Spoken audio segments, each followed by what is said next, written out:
Bonjour à tous et bienvenue dans ce nouvel épisode. Aujourd'hui, nous allons aborder un sujet qui concerne presque tout le monde, mais personne n'en parle, qui est la dépendance à la masturbation, comment la combattre. La dépendance à la masturbation peut être difficile à gérer, surtout lorsqu'elle devient compulsive et qu'elle commence à affecter les études, le travail, les relations, le bien-être émotionnel. Voici quelques conseils pratiques qui vont vous aider à combattre la masturbation. Premièrement, identifie les déclencheurs. Observe les moments où l'envie est la plus forte. Lorsque, par exemple, vous êtes ennuyé, ou il y a un stress, la solitude, l'anxiété, la fatigue, et exposition à certains contenus, etc. Donc, il faut identifier les déclencheurs. Notez-les dans un carnet pour mieux comprendre les habitudes.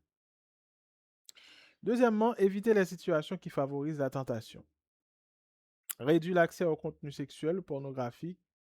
Si ceci se déclenche le comportement, donc évitez de rester seul, sans activité pendant de longues périodes, si c'est un facteur de risque pour toi.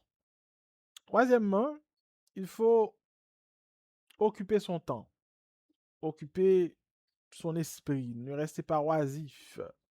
Parce qu'il y a un dicton qui dit la l'oisiveté est la mère de tous les emmerdements.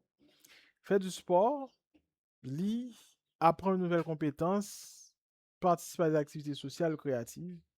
Avoir un emploi du temps rempli réduit souvent les comportements compulsifs.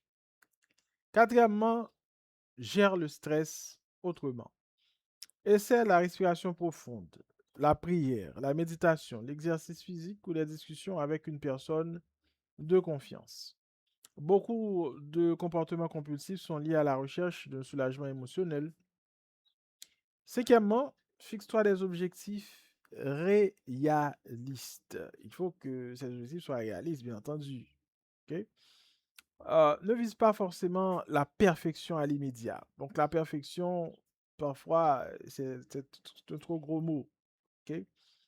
Euh, donc concentre-toi sur des projets graduels et apprends de tes rechutes plutôt que de te décourager rapidement. Et 6, évite la culpabilité excessive. Se condamner ou se détester ce ne résout généralement pas le problème et peut renforcer le cycle au contraire. Donc, sois honnête avec toi-même tout en restant bienveillant. Septièmement, cherche de soutien. Si nécessaire, parle à un parent, un responsable spirituel, conseiller scolaire, un professionnel de santé mentale, si le problème est important ou te fait souffrir. Un accompagnement peut aider à comprendre les causes profondes et à développer des stratégies adaptées à cela. Voilà, c'était tout pour aujourd'hui, ce nouvel épisode consacré au sujet comment combattre la masturbation. Si ce sujet vous a été utile, partagez-le avec quelqu'un d'autre et n'oubliez pas de commenter et de liker.